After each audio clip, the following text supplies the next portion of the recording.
Hello, mate to Thrive Nation. Well, today is all about developing and understanding your sex language, how you speak sex and how you understand sex.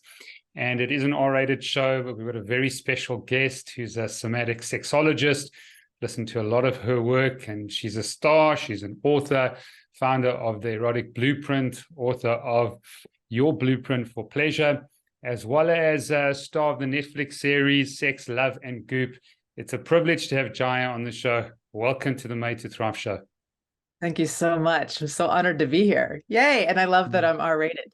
Yeah, absolutely brilliant. And just really thankful for your courage and your calling.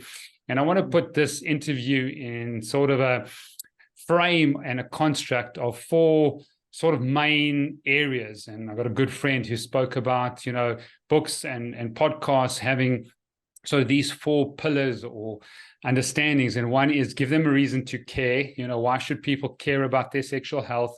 Give them a reason to believe. I want to hear about these avatars and stories and partnerships of hope and just fulfillment. There's so much despair and just discouragement out there. The third thing is tell them what they need to know. And then fourth thing is tell them what to do. So those would be the four pillars that I'd like to work through. And so starting with the first question, Jai, is why should people care about their sexual health? Well, one thing, I believe that sexual health is linked to our overall health and also our spiritual growth. So when we see things like heart disease, one of the first things we should be looking at, well, what's happening with sexuality? When we see things with sexuality, what's happening with the heart? Yeah. And so that there's this connection, and there's been studies that have shown that the better your sexuality, the more orgasms you're having, the more connection you're having, the longer your life is. So longevity purposes as well. You get those juicy sex hormones going and your body goes, oh, we're producing, we're reproducing, we're young, we're youthful. Our sex hormones are our youth hormones. And so there's a lot of reasons just on the health aspect. But then when we look at connection and we look at relationship and we look at our own emotional and psychospiritual and spiritual growth, sexuality is actually a tool when used consciously to our own awakening as human beings and to what's possible as human beings. I think we've only touched the surface, the tip of the iceberg when it comes to sexuality, pleasure, connection, and how it can take us into places, the Tantric Tibetan Buddhist or in Tantric Hinduism, talking about this spiritual sacred union and where that can take us in our consciousness and enlighten, our own enlightenment. And so I see sexuality as the final frontier of personal growth. And I think that we're not just in a sexual revolution. We talk about the sexual revolution of the 60s and 70s, especially here in the United States, but that we're in an evolution. And as we evolve our sexuality and we learn more about who we are as erotic beings, we increase pleasure in life. We increase health, we increase longevity, and we increase our interpersonal connections with other people, and then our connection with our deeper selves and understanding who we are on this planet and what our journeys are. Wow, wonderful journeys and what our sort of purpose and calling that we bring to this world. Fantastic. And I've been a doctor of Chinese medicine now for years, 24 years, functional medicine practitioner. And I've just seen people really not value their sexual health, and it seems to be a lot more dysfunction. And now you say there's a sexual revolution. I've seen millennials and Gen Z generation just not be interested in their sexual health and union with others and intimacy. Give us the current stats of what's actually happening out there from a factual perspective about people's sexuality. It's really interesting you mentioned that, because I was actually working with a functional medicine doctor early in my career. And he said to me, when I see my patients who have like terminal illness, if they keep their sexuality alive and their life force alive, it keeps them alive. And I thought that was really interesting. And he was like going to study it more. I don't have, unfortunately, statistics on that. But he said, my patients who stay in pleasure and really keep their sexual health up live. And I thought that, wow, that's so interesting. So when I went on to study some of that, like, what are the statistics? And I had another physician, a neurosurgeon who I knew, and he quit neurosurgery and went into teaching sexuality. I said, why would you quit neurosurgery and go teach sex? And he said, because it is one of the most powerful healing tools in all of my neuroscience. When we bathe the brain in sexual energy, we heal. I thought, how interesting it is. Anybody studying this, and what do we find? And so there are some interesting studies out there when you research. And one was that I found was 50% of men who are having orgasms throughout life don't die, was what it said. Don't die. I don't know how they measured like not dying and how they did all that, but I just thought, well, that's really interesting. And I think what they were saying about don't die was they were actually extending their life. Like they're not seeing things like prostate challenges because there are regular sexual health things happening in their lives. Immunity and getting sick less. I've seen that in some of the studies. So boosting your immune system. And it makes sense to me that I mentioned earlier, when we keep our youth hormones going, our bodies are going, oh, you're youthful, you're reproducing, you're recreating, so don't die. You're still like, but when we start to let all of that fade, then our bodies go, okay, now you're ending into a different phase of life. I also think it's really interesting how we talk about what's normal, like on our hormone tests or any of that. And just to give people a little bit of a reframe, because to me, I'm not interested in normal for my age. I'm interested in optimal and optimizing, So I don't love some of the statistics that are out there because they're all based on normal for your age and the bell curve. Well, I want to be outside of that curve. I want to optimize. And so I've been fascinated with the people who are the outliers, who have really optimized, and the stories about that. And what did they do? And what were the factors that were part of their sexual health and longevity that then helped them to have more longevity? Brilliant. And, we've been doing functional medicine tests now for so many years, thousands of tests, and looking at, baseline levels of testosterone and optimal levels of testosterone being plummeting over the last 40 years, about 50%. Off baseline, and people don't realize that a woman by volume has 20 times more testosterone than estrogen. They've got no idea about that. Obviously greater estrogen receptors and far more estrogen than men that make them women. But it's fascinating to see that this dysregulation of hormonal health, I think, is one of the biggest reasons why people are struggling with their sexuality. Possibly you can talk into sort of the estrogen dominance that's happening out there, and just the dysregulation, biophysically and chemically could be one of the big reasons about people's lack of sexual health.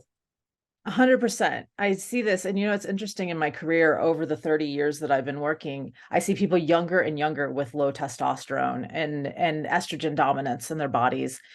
And there's a number of things that I look at. So I always look at the rule of 4. And I actually learned this from the physician who was like, my patients with terminal illness who keep their sexuality intact live. And I was like, well, what are the things you're looking at? And he was always looking at 4 things. One, what's happening in the biochemistry, which is what we're talking about.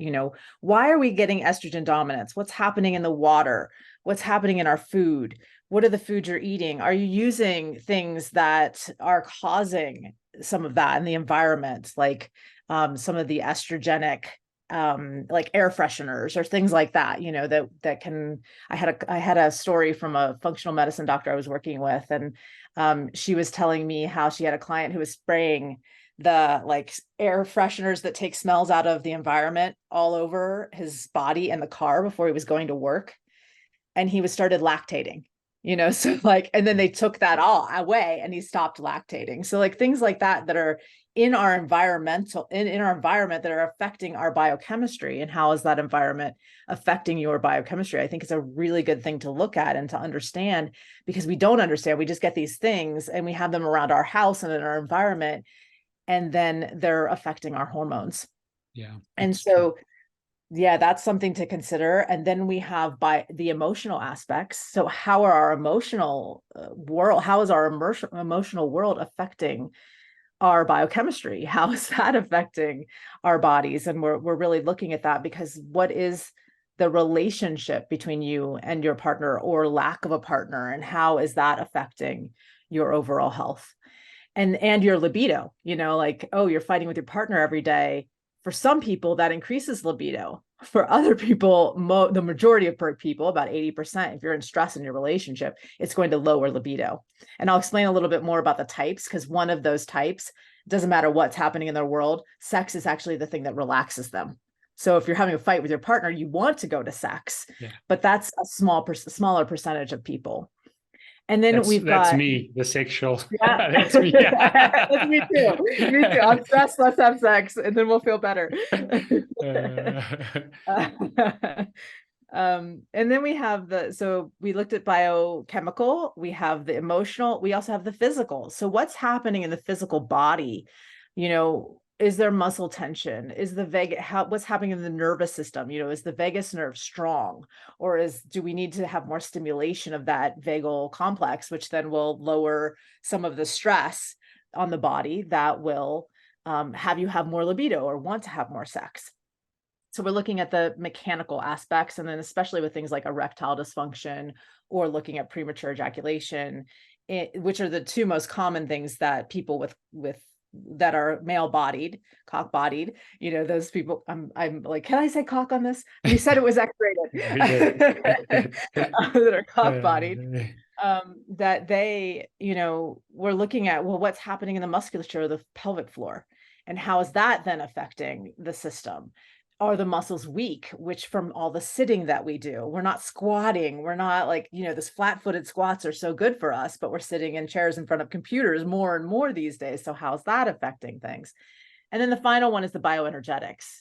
We're bioenergetic before we're any of this. So how is the health of the cell bioenergetically?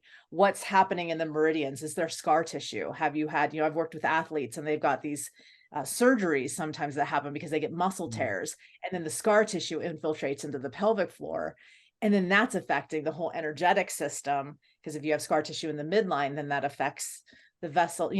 Some of this from some of your work. So I'm really looking at the whole picture from those four and becoming more of an erotic detective when we're looking at these things, and why now in our culture are we seeing less and less of sexual function. And then I have also these other curiosities about population. And when a species has a high population, we see things in other species to control that population that happen naturally. And so that's also an interesting inquiry as well.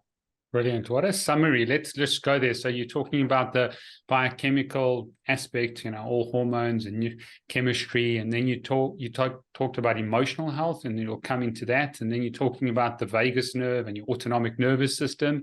Is that a separate one? And then mechanical, if there's a mechanical issue, and then a bioenergetic, well, how do they fit in there? Because I think that's a very important summary with regards to causes. I mean, people, it's so wide and big and vast, this topic of sexual health, and so many possible etiologies or causes. So just summarize those four, because I think that's important. Yeah. So there's biochemical, which you just said are hormones, bioenergetics, which is the energetics. Yeah. And then we have the emotional, and then the physical, the mechanical aspect. Okay. Yeah. And so where would the vagus nerve fit in? I put that in the physical as well. Yeah. I mean, but they can all sort of affect each other. So, if we're looking at the nervous system, muscles, bones, I see that very much as the physical. Okay. Yeah. Brilliant. Okay, let's talk about stages. What I loved about the book, and I think the book's coming out later in the year, am I right? Your blueprint. December 5th in the US, and then in the spring around Valentine's Day-ish in UK and Australia. Yeah. Okay. Well, we'll have to get an Africa date and then rebroadcast and put some clips out and connect and all that. It's really, really important. I think very, very important topic. And I think you've got a heart even on, and people go and listen and go and watch the Netflix series I did, Sex, Love and Goop. Just really, you saw people, we talk about this word in African language called sawubona, is I see you. It's explained and understood as hello when you see someone sawubona. So I'm teaching you a Zulu African word now, Jaiya, but it's more than that. It means I see you, and you saw those couples, and it was just it was sensitive, it was empathic, it was compassionate. And so Well done to you. I recommend you go there, and then we'll talk about the book and release the links. But what I loved about it is it was very distilled into assessment and where people are at. So let's talk about the stages, because that's your first assessment. You don't know where you're at. You need to know where you are. So a very, very well constructed book in terms of its process. Mm-hmm. So there are 5 stages of sexuality, and knowing, which stage you are then also affects your blueprint type, which I'm sure we'll talk about as well. Yeah, of course. What I just talked about with these 4 is also part of getting that map. Like, where are you right now in this moment? And maybe we're moving a little bit into the how to, but yeah, where are you right now in this moment? And getting a good picture of where you are and who you are in this moment then can help you get to where you want to go if it looks like, oh, I want to improve here in my sexuality. So the 5 stages, the first one's resting. And resting is when you're resting from sex. This could also mean you're celibate, like you haven't had sex yet, or you've chosen celibacy consciously. The resting phase gets to be a little challenging when you don't want to be in the resting phase, when it's not a conscious choice and there's something that's preventing you from having the sex that you desire, a fight with your partner, for example. And these can be stages or states. And so I want to explain just a little difference between the two. A state is when it's fluctuating. And that can happen all day long. You're in this state. You're like, okay, I'm resting. I'm not having sex right now. I'm always having sex with the whole universe. But or if it's a stage, it means you're in it for a long time. So time, it depends if it's a stage or a state. And it means that you've leveled out into that place. So the stage, if you get into the resting stage, this can turn into a sexless relationship. This can turn into pain, between you and your partner, or awkwardness of like, how do we even start again to get back into feeling juicy and alive with each other? The next one is, so we've got resting, then healing. And healing means you're healing from something. So for example, after I had my son, I was healing because my pelvic floor had a tear, and you can't have you can't have sex after you have a baby for a little bit until your cervix heals, just so your body can heal. And so that's the healing stage. But healing cannot just be physical, but it can also be emotional. So if you're healing from loss or grief, then that's a time also that you can move into that healing phase. And the difference between healing and resting is resting, you've stopped working on things. Or it's a conscious choice. I'm doing this. I'm taking this time to rest, this 3 months or whatever it is that you want to take to rest. Whereas healing, you're actively working to heal something that may be preventing you from having the sex that you crave, want, desire. Then the curious stage, and the curious is when you're learning about sex. It's all the curiosity, it's going and researching. What are the statistics? So how can I have a better sex life? It's the how-to phase. The difficulty with this one is you can get stuck in how-to and never put it into action. People who just read books and books and books about sex, but never actually have the sex. So sex is something to take action in, to experience. It's an experiential realm. It's not something to just keep reading about. And again, there's nothing wrong with reading about it and learning about it, but you got to get hands-on with it. And then, and then the next one is adventurous. And adventurous is when you're moving into, well, what haven't I experienced? What are my edges? What gets me out of my comfort zone? Because if we get too comfortable, sometimes we lose the vibrancy and the adventure of sex. I often see it as like 2 sides. We need both safety and we need adventure when it comes to having really great longevity in our sex life. So, and then the final one is the transformational stage. And this is when we get into the what's more to sex, that sex becomes not just a physical act or something we do, but it becomes something that can help us to elevate our consciousness. Wow. Well done. Great stages and great, just a way to communicate. Once again, communicating these places and stages and phases. So give us a little bit of an avatar. And I know you've seen, thousands and thousands and thousands. I know the test that we're going to put a link to discover your blueprint. I think you've done over 1 million tests from what I know. So give us an avatar of people struggling, that people can gain a lot of hope, just a reason to believe, or maybe 2 avatars that, realized what phase or state they were in, or what stage they were in, and then dramatically just improve their sexuality. Yeah, I mean, I can use my own life. So after I had my son, my partner and I went into a resting phase.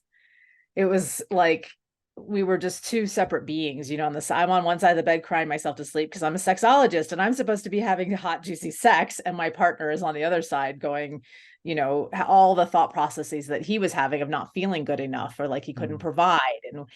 And so we really hit this bump of two very different places, even though I just had a baby because of my blueprint, which we'll talk about. I still wanted to be having sex, but he was exhausted and worn out, and he was in a healing resting phase. And I was ready to just go. I was ready to rock. I was more in like an adventurous, like I just had a baby and now I want to like go adventure, which is unusual. And so here we were both in different stages, but also in different blueprints.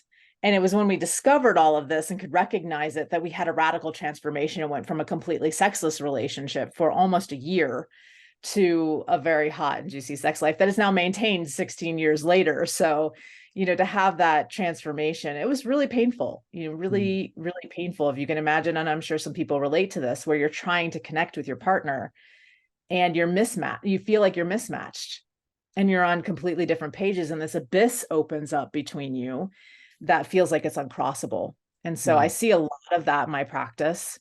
Another example that I think is a really strong example are people who just are struggling physically with something, and they're then in the healing stage, like erectile dysfunction. And I see that a lot in my practice.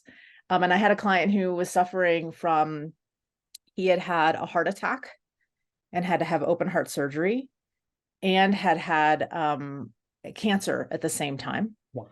So he was hit double whammy with prostate cancer and had to have his prostate removed and heart condition. So the microcirculation wasn't getting into his pelvic floor because we have all those tiny little capillaries for microcirculation, and that's really important. And his heart just was not pumping enough blood. He didn't have enough ejection fraction.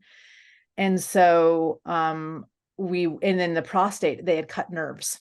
So he was pretty hopeless, like, and he was a sexually blueprinted. So, you know, and here he is forced into a resting phase and healing phase. And his partner, you know, they just kind of gave up. They were like, we're never going to have sex again. And luckily I showed him how to reroute pleasure. And that pleasure could be very different than just the way that he thought it had to be. So we moved into the transformational phase with both of them. And I remember him writing me, he was like, I never even knew this was possible. I'm having orgasms. I've never experienced anything like this. My connection with my wife is back because we helped him rewire what sex was. And in rewiring that in his body, his physical body started to rewire because his mind had rewired it. And so that was one of my favorites because of the possibility of what's possible with our bodies. Yeah. And that we think we need it to be a certain way and look a certain way. And it actually doesn't have to be that way. And you can find pleasure in so many other avenues. Yeah, sounds amazing. And I think the start is awareness and education. And that's why the Netflix series is good. And that's why you've written this book, which is fantastic. And it's a start for people to become aware of, firstly, many of the stages and phases they're in, and then the blueprint, which I think let's talk about it and the test, and, you know, just give people the link. They might be listening or not watching on YouTube, give them the link so that they can go. And then obviously we'll go through the different blueprints. Great. So what I want to just point out too is how we're stacking this. So we have these 4 that we talked about with the biochemical and the energetic and the emotional and the physical. And then we stack that into the stage. Well, how is that then? Especially if you're in the healing stage, you're going to look at those 4 things. And then how does that stage then affect the blueprint type? Yeah. And so the 5 blueprint types are the energetic. And that's the first, which is people who are turned on by anticipation, space, tease, like going way far out of their body in sexuality, but having this longing is really where the turn on is, the space between. The superpower is that they can have orgasms without even being touched. You know, they can go into multidimensional places where it's like, quite honestly, like psychedelics could take you, because I don't like to say it's an altered state. I like to actually say it's our natural state of consciousness. We're just gaining access to what's possible as a natural state of consciousness. And then the other piece of the energetic is the shadow side, which is that they can be short-circuited really easy. Too much, too quick, too fast, and they can dissociate from their body in not a good way. And they can kind of float out, and then their body creates armoring because they've created a lack of safety and not saying, wait a minute, slow down, stop, pause. The body starts to build up walls and feel unsafe in sex. Okay. The next one is the sensual, and the sensual is someone who's turned on by all of their senses being ignited. So this is, the taste of chocolate, the smells and the space, the delicious touch, the things that, bring the beauty and the artistry to the sexual experience. That really is their superpower. They can have non-genital orgasms, so orgasms in other places on their body. I once had the best armpit orgasm. Somebody went down on my armpit and it was the hottest thing ever. I was squealing in delight. It was so good. And then I didn't even know. And I was like, wow, like I had no idea that that part of my body could be so orgasmic. And again, that's cultivated over time. When I'm talking about any of these orgasmic possibilities, it's not anything you have to do, and nothing's wrong with you if you're not having them. It's just, I like to share because they're possibilities. Yeah. And then once we open up the possibility, like Roger Bannister running the 4-minute mile, and then 36 people ran it after him when it was deemed, you can't do that. And that's what I like to do for orgasms and pleasure. It's like, okay, here we are. I've done it. It's now possible. Let's have more people who want to do that. The sensual shadow is getting stuck in your head and not feeling the things that are actually happening in your body because you're thinking about the crooked pillow or the laundry that didn't get done or the phone call you need to make, and you're actually not present with your partner. Then we move into the sexual, and the sexual is someone who's turned on by what we think of as sex in our culture. So penetration, nudity, orgasms, getting to that end goal is part of the sexual's desire. And they have sex in order to relax. We were talking about this earlier. I think both you and I might have high sexual in our blueprints, but we are the people that when we have sex, we feel like everything is better. Everything is right in the world. Whereas like a sensual needs to relax first in order to get into the space to have the sex. And so it's really interesting when this pairs up, because how can we get the sensual more relaxed? And then how do we get the sexual, the needs met of the high desire and high drive, usually, where we just feel better, especially if we've been working hard and we're really stressed. We feel better when there's more sex happening. And so the sexual superpower is really that sex is this beautiful thing that is ease-filled, delightful. We usually can go from 0 to 60 really easily. We love being in the pleasure. There's the joy of sex in the sexual. The shadow side, however, is that there's this whole other world of sexuality to explore, the energetic, the sensual, and the sexual can often get a little narrow focused on the end goal and miss out on the whole journey and the whole full spectrum of sexuality.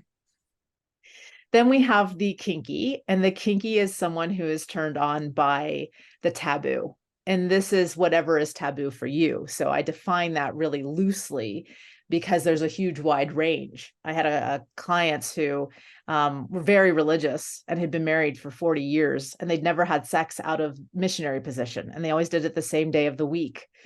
And so everything was taboo. It was like, oh, we're having sex on a Wednesday. Ooh, and so for them, the kinky blueprint was actually like a really beautiful sweet spot because everything felt like they were breaking the rules of what they were supposed to do or not supposed to do. And so there are two different types. One's more psychological based, which could be that we're having sex on a Wednesday. And then the other is more sensation based. So ropes, for example. With my own partner, I spoke earlier about how we were really disconnected. We found out from the quiz that he was actually the highest in kinky. And so he had highest kinky and I had 0 kinky. And he had I had highest sexual and he had 0 sexual. Wow. So now you can see what our problem was. And plus on top of that, we were in a resting healing phase. So, and on top of that, we had all kinds of stuff happening in the biochemical realm. He did. And, his testosterone was low because we were co-sleeping with a baby. So now he had more estrogen in his system. So there were a whole bunch of factors that contributed to it. But the main one was really, I didn't understand his blueprint. And he didn't really understand mine. So I'd come to bed and touch his genitals and say, let's have sex. And he'd get turned off because I was being too direct and too sexual. He wanted sex to unfold naturally. He wanted scenes and sessions. And he had shame, which is the shadow side of the kinky. is this shame. And so I'd been with him for 6.5 years and he never told me all of his kinky desires. And I'm a sexologist. So can you imagine how hard it would be for just somebody in a normal coupledom to say, oh, I like to be tied up, or, oh, I like to be spanked. I think we have more permission in our culture than we did, 10 years ago, because 50 Shades of Grey came out, and that was sort of a global, a lot of people got into reading that. I think it opened up a conversation, which was the good thing about it, is it just started to open up a conversation for those desires to be allowed as a communication in our culture. So we started having those conversations, and all I had to do was lay out a little bit of red rope on the bed, and all of a sudden there was turn on. Wow. So I had to find the in to that situation. Okay. And so then the last one is the shapeshifter. And this is someone who is turned on by all the things that I just spoke of. So if you're hearing yourself in all of these things, then you may be a shapeshifter. The beauty of the shapeshifter is they're amazing lovers because they can shapeshift to be whatever their partner is. They also have a huge capacity for pleasure. I can put a shapeshifter on the table and we can have 5 hands on them with all the toys and tools and all the things going through all the blueprints. And they're 3 hours later going, more. I can have more, which is lovely. The shadow side of the shapeshifters, they're often the most starving because they're shapeshifting to please other people. And they've often been told they're too much.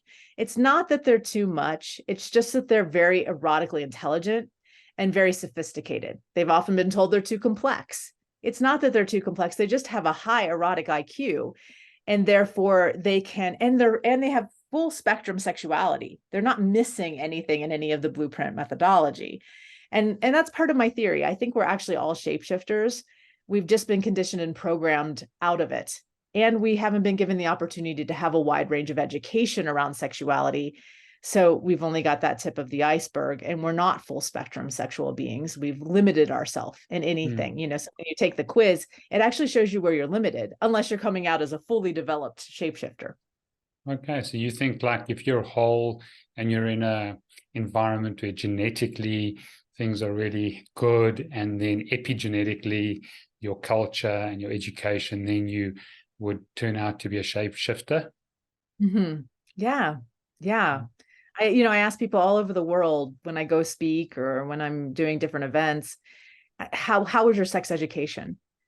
And I might get 1 or 2% who actually say they had a good sex education. This can be an audience of 1,500 people, and I'm getting 1 or 2 people who said they had a good sex education. And so I think we just have a lack of quality, comprehensive sexuality education in the world. There's some places that are a little better than other places, but for the most part, we still have a lot of shame around this topic. And then I also think, because most people haven't experienced a lot of what's possible, we don't even actually know ourselves what is possible when it comes to sex. That's true. And also what you've said before, which I thought was absolutely profound, is everybody says, no, I didn't get a sex education, but you did. You had signs, cues, senses, media, whatever you heard, saw, tasted, smelt, engaged with events, circumstances, trauma, that formed your sex education, that formed your awareness and your education. And so if you're unaware about that you've actually been educated, then you've got a blind spot to the fact that you've been educated in some way. Right. My question to all of your listeners is, what was your sex education? Because you did get a sex education. It was, don't talk about it. Keep your legs closed. Your body needs to look a certain way to be loved. There are so many things that we're constantly getting bombarded with, or sex is violence. I mean, especially in the media. I was working with Playboy for a while, and I remember one of the producers telling me a story. I asked her why she came to work for Playboy. Because she was a big NBC, some of the big networks here in the States. And she said to me, well, it's interesting. I can show a naked body if it has to do with violence on television. But if it has to do with pleasure, we can never show nudity. And so I wanted to go somewhere where we could show people in pleasure. Wow. And I thought, how interesting. I even get chills every time I talk about it, because wow, so we can show nudity on a dead, body that has had violence to it, but we can't show pleasure. And so just even in our media, you're getting that education. You're getting that education and that link together. And so how is it affecting our psyches? And how have you been educated? And I really invite people to look at that from media, from parents, from religion, from culture, from friends, because you have been getting it every day of your life from the moment that you were conscious, you know? Good. So let's take a little bit of a slate now. I've got two kids now. One's 19, one's 7 years old. Where do we start? I mean, obviously, this blueprint, the assessment, give us the link because I think that's important. So I'm assuming the assessments where, adults go or teenagers go. I've been fascinated at the fact that, at what age you get sperm at, where your testosterone kicks in, what age you start with your menstruation and ovulation, a lot younger, and then you become sexually, active, or, it's just fascinating that we've pushed this down. Generally, not everybody, but then it's happening at teenagers, and people push those hormones down, take contraceptive pills, and then all of a sudden, 20 years later, saying, okay, I've got to be sexual, or got to have fertility, is a primary goal. So tell us just where and how and where people should go with regard, they're listening to this now.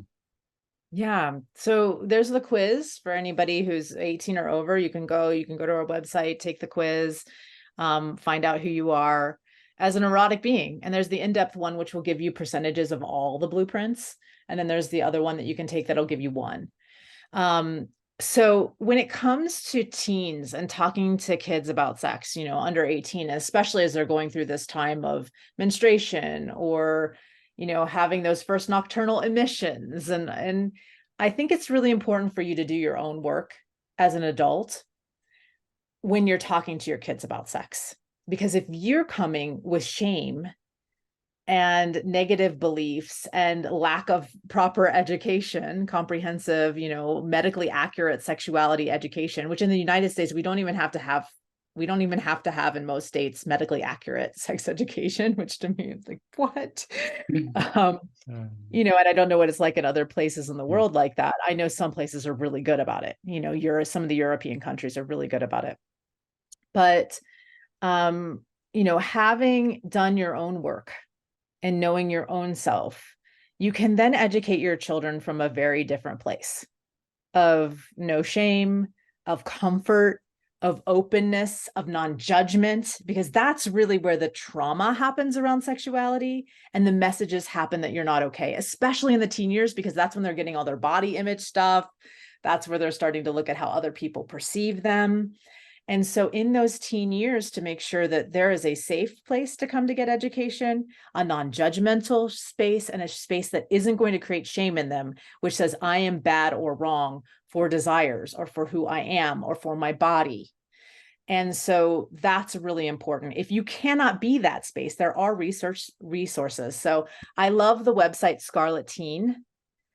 And so scarletteen.com. And it's a great website for teens to really think about sex. It talks about the financial aspects of sex. Like, are you ready? Do you have these things, set for yourself? It talks about the psyche emotional. Are you ready in terms of psyche emotional? So it talks about a lot about readiness and for teens to really think about, are we ready to become sexually active? And then it has some medically accurate comprehensive sexuality education within the site that they can then go get about what's happening to their bodies as their bodies are changing.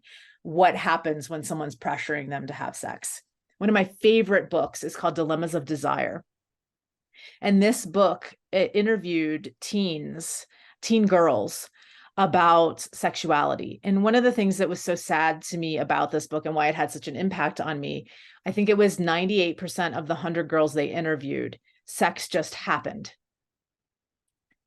And only 2 of the girls that they interviewed had researched, had discovered if they were ready, felt like it was their own choice. Whereas the others had either been drunk, pressured, had a very negative experience, or just felt like they weren't ready and said yes because they had to in order to stay loved.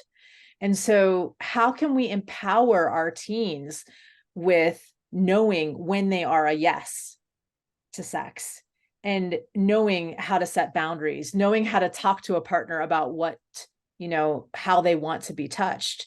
And I think that this is a very taboo topic because we don't want to talk to her, but they're going to have sex. We have this thing of like, let's just avoid it. And then they're not going to have sex. When all the research shows that when a teen is educated, they're likely to wait longer because they're educated about sexuality. Whereas if they don't know, it's more likely to just happen. Pretty profound that, and so how important education is. So yeah, the teens that might be listening, or parents of teens, fundamentally important that you I think heal yourself and make sure that you're in a place, you go through the blueprint first, you discuss it with your partner, and ensure that you work on yourself, and then you can educate out of a place of wholeness and being healed and understanding. The next question I've got for you is the 5 love languages. We use that in a lot of couples counseling that we do, and we found that just one of the tools that we use that has broad understanding. But if you speak, so I'm a physical touch type of guy, I receive love like that, but the way I give love is acts of service. Is this the same with a blueprint, that the language that you understand, that your partner would reach out to you and fill possibly your erotic tank or your sexual health tank, is different to the love that you would give necessarily? Is there a difference in the way you speak and the way you receive? It can be similar. For example, I receive very sexual energetic, but yet I speak shapeshifter because I've cultivated that as a career choice, so I can speak shapeshifter because I need to be able to speak everybody's language. And that's really important to me. I think one of the places where this really shows up is in the next step. So now that you know your blueprint, you've known your stage, you know where you are in terms of type, kind of what those things are that are blocking you from, maybe why the shadows are showing up. Then you might look at these 4 things, which is how to heal, which I just talked about with the 4, how to feed the blueprints. So how do I get fed most? And that's where that's going to show up. It's like, oh, I get fed most in my primary blueprint and then my secondary blueprint. And then the next one is, how do I speak the blueprint? So speaking is, what are the things that are not just the words I say? Like, I'm not going to talk to an energetic and say, I want to have sex tonight. I'm going to talk to an energetic and say, I want to connect and create, anticipation about what might come, and can create longing. So I'm going to use different words, and I'm going to use different body language. So it's the body language as well, and the vocal tone to it as well. And then the last piece is expanding.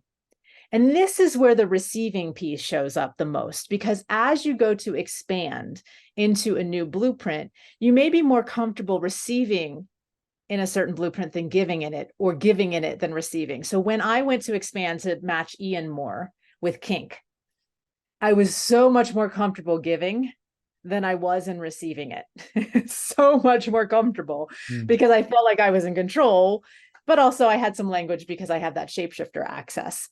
So, but that has come from that has come from expanding my blueprint into, before I was 0 kink, now if I took the test, I have a little bit more evenness to my blueprints, only because I've expanded into, whereas some people might feel more comfortable receiving in kink as they're developing and expanding in. And all expanding means is now that has become my turn on.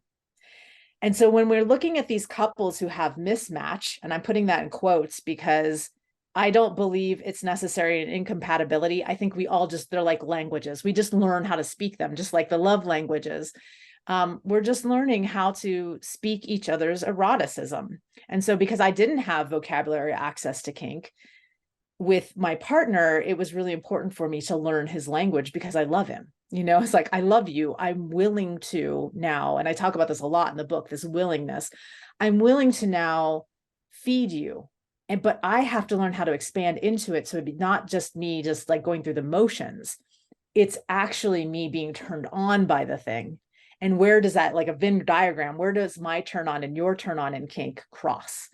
And where can we access that? He had very little energetic as well. So very little energetic sexual. And he had to develop energetic vocabulary. He thought it was all woo-woo and there's nothing to it and I don't understand it.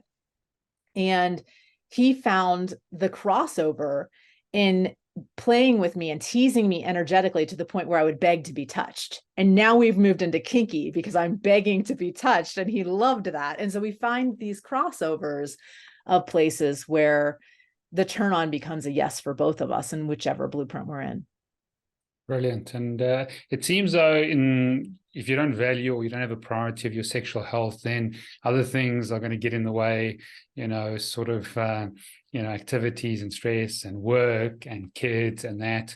How do you sort of get people to understand that? And I know you wrote the title's amazing, Your Blueprint for Pleasure, but this connection of two souls coming together, whether you the energetic, whether you the sensual or the sexual, because I think it is about that, connection of human souls coming together in a very unique way, and that's probably your blueprint. But you're in the midlife, and I've got a lot of friends from school and university when I was at medical school that are divorced now, or it just didn't work out with extramarital affairs or multiple partners or unpleasant circumstances. And a lot of the feedback that I get from my own personal male friends is that just sex was never a priority, and sex was never valued. And possibly it was one of the books that hopefully is going to be on everybody's shelf. It's going to be 5 Love Language, and it's going to be Your Blueprint for Pleasure by Jaiya, because coming together with those two can reach so many other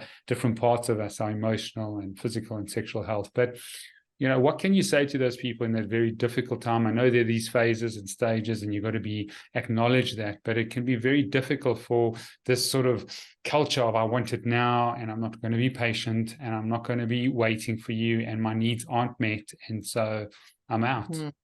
Right. Yeah, really great question. My dear friend Esther Perel has a quote that I love, which is, you have to have sex worth wanting. And I think a lot of us are having sex that we don't actually want, and then we're not communicating about it. And because we're not communicating about it, all this stuff gets built up, the resentment.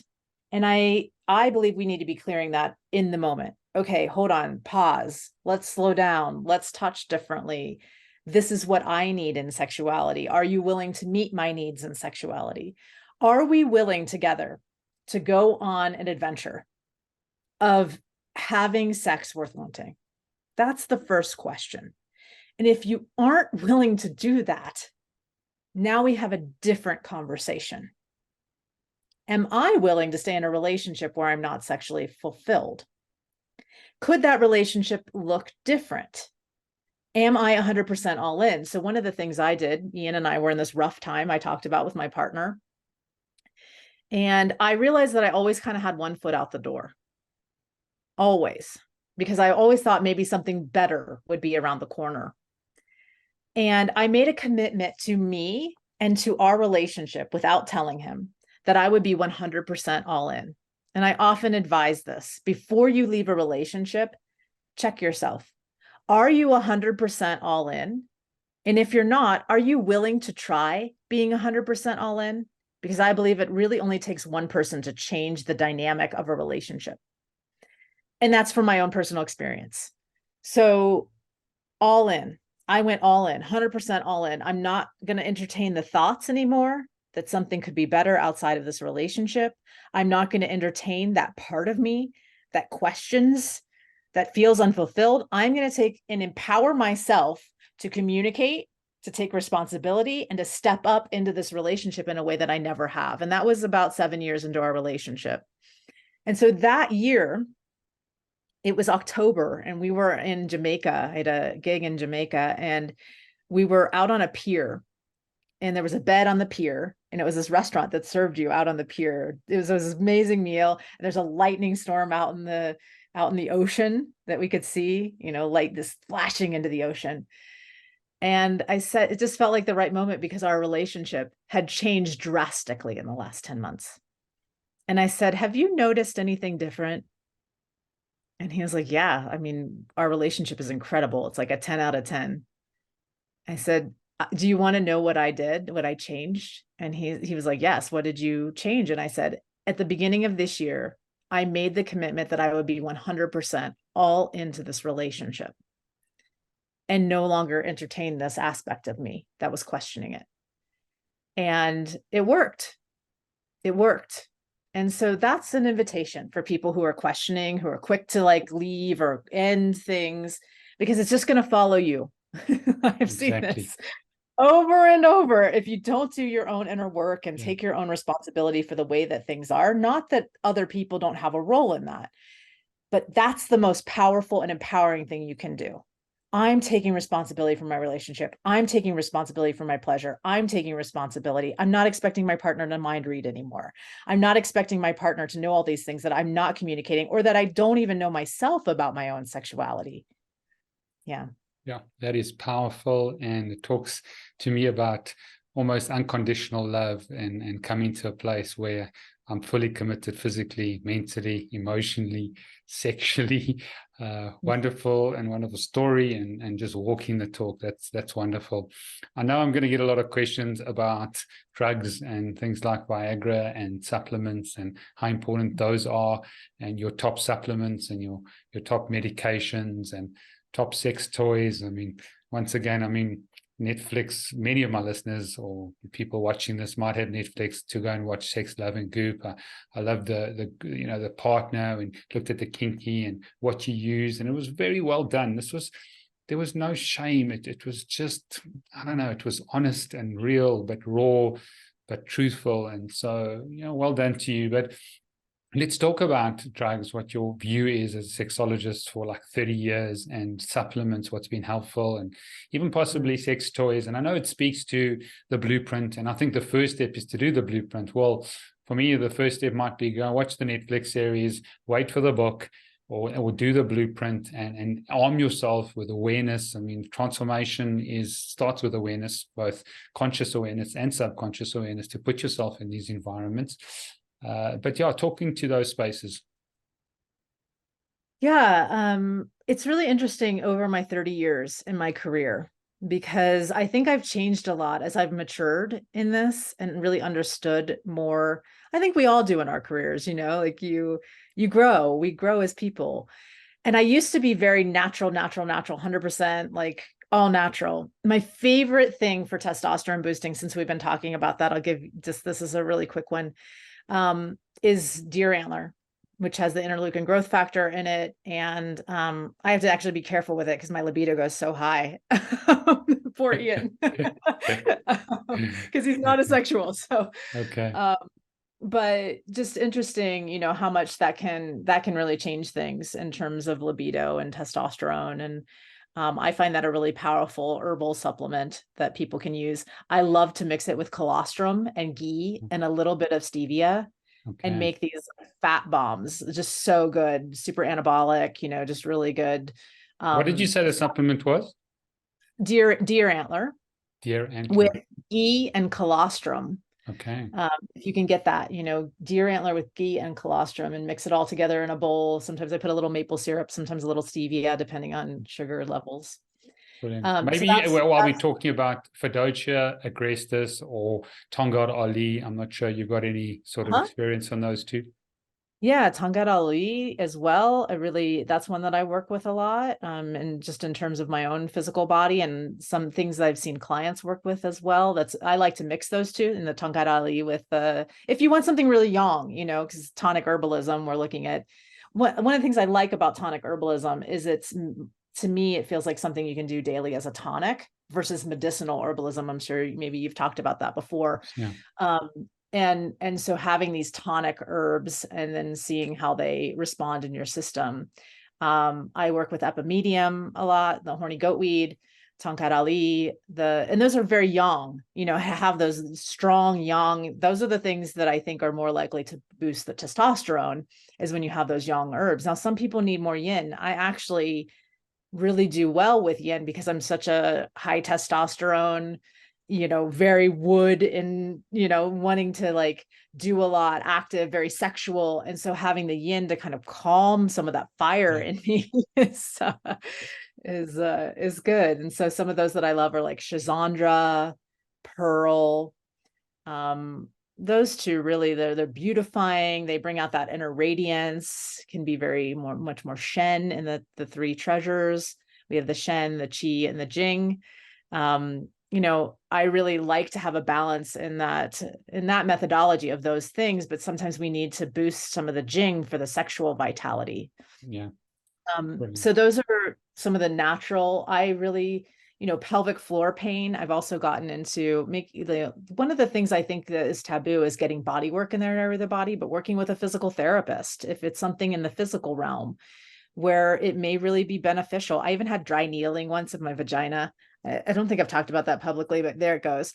It came out of my mouth, which was quite intense, but I had a muscle spasm that was going on inside, and they could only get it from inside. So that's something we have available here in the States, is to have dry needling, which is kind of like, maybe you're familiar with it. Yep. And that was a really intense experience, but it released that muscle that was in spasm. I don't know if I'd go back and do it again. But there are also these physical things like massage. Castor oil massage is something that I use a lot. That is probably something I use daily in my practice, is just for scar tissue, because so many of us have scar tissue and it has not been broken up, or it's not pliable, it's not resilient tissue anymore, especially if you've had an episiotomy or any kind of surgeries midline in the pelvic floor. So that's castor oil is something I use regularly. And what about PRP, platelet-rich plasma? I've been doing that for a long time, not P shots or O shots. I do it for joints and regenerative conditions. But have you found benefit with the P shot and the O shot? Yeah, I've had clients who have also had the O shot. I'm a little on the fence about sometimes. I've seen some clients have great results. I've seen some clients have not, the opposite direction with it. And then we're working with the trauma from it.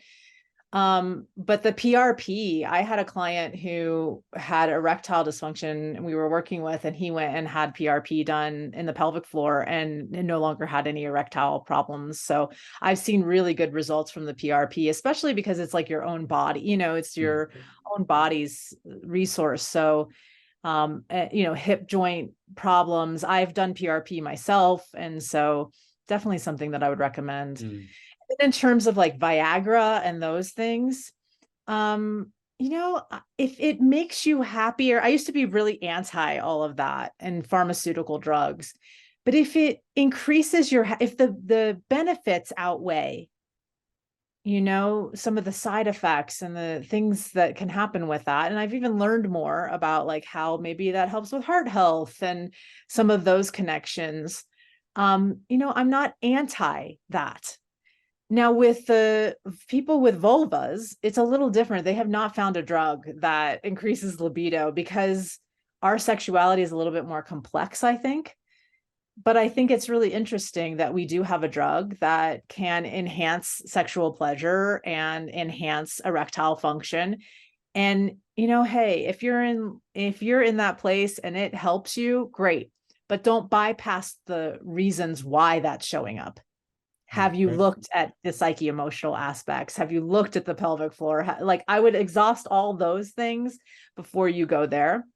And then I also want to make it shame-free. Like, if you like Viagra and you have a great time with your partner, no shame.